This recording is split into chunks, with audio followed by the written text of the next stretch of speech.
തിരുവനന്തപുരത്ത് ഒരു 4 seat, Kasaragod 2 seat, ചിലപ്പോൾ പാലക്കാടോ തൃശ്ശൂർ അവിടെ നിന്ന് ഒരു പൊട്ടോ പൊടിയോ ജയിച്ചാലായി, ജയിച്ചില്ലെങ്കിലായി. ഇത്രയും മതി ബി ജെ പിക്ക്. അതുകൊണ്ട് ഈ സ്റ്റാറ്റിസ്റ്റിക്സിനെ കുറിച്ചുള്ളൊരു ഒരു ഒരു ഒരു പ്രശസ്തമായൊരു വാചകമുണ്ട്. സ്റ്റാറ്റിസ്റ്റിക്സ് നിങ്ങളെ പലപ്പോഴും പറ്റിക്കും. കൃത്യമായൊരു ഒരു ഒരു ഒരു എക്സാമ്പിൾ ഉണ്ട്, അത് ഞാൻ പറയുന്നില്ല.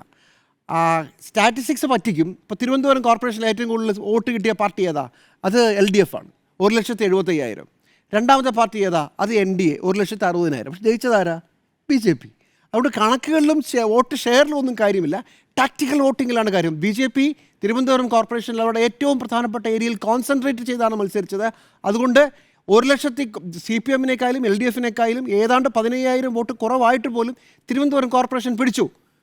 അടുത്ത നിയമസഭാ തെരഞ്ഞെടുപ്പിൽ ഞാനിപ്പോൾ അയച്ച 6 സീറ്റുകൾ, അതായത് വട്ടിയൂർക്കാവ്, നേമം, കഴക്കൂട്ടം, ആറ്റിങ്ങൽ, കാസർഗോഡ്, മഞ്ചേശ്വരം, ചില സ്ഥലങ്ങളിൽ തൃശ്ശൂരും ചില പാലക്കാടും, ഒരുപക്ഷെ ഇവിടെ കോൺസെൻട്രേറ്റ് ചെയ്താൽ മതി.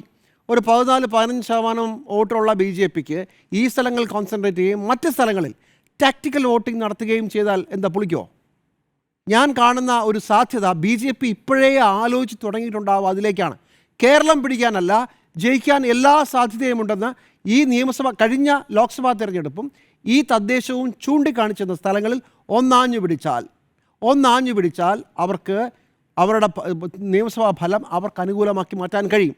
മറ്റ് സ്ഥലങ്ങളിൽ, നഗരകേന്ദ്രീയ സ്ഥലങ്ങളിൽ എങ്ങനെയാണ് വോട്ട് കട്ടറായത്? ഇപ്പോൾ കോഴിക്കോട് കോർപ്പറേഷൻ UDF-ന് കയ്യിലിരിക്കേണ്ട സ്ഥലമായിരുന്നു. അത് BJP നില മെച്ചപ്പെടുത്തിക്കൊണ്ടാണ് 7-ൽ നിന്ന് 13-ലേക്ക് ആക്കിയതുകൊണ്ടാണ് UDF-ൽ നിന്ന് പോയത്.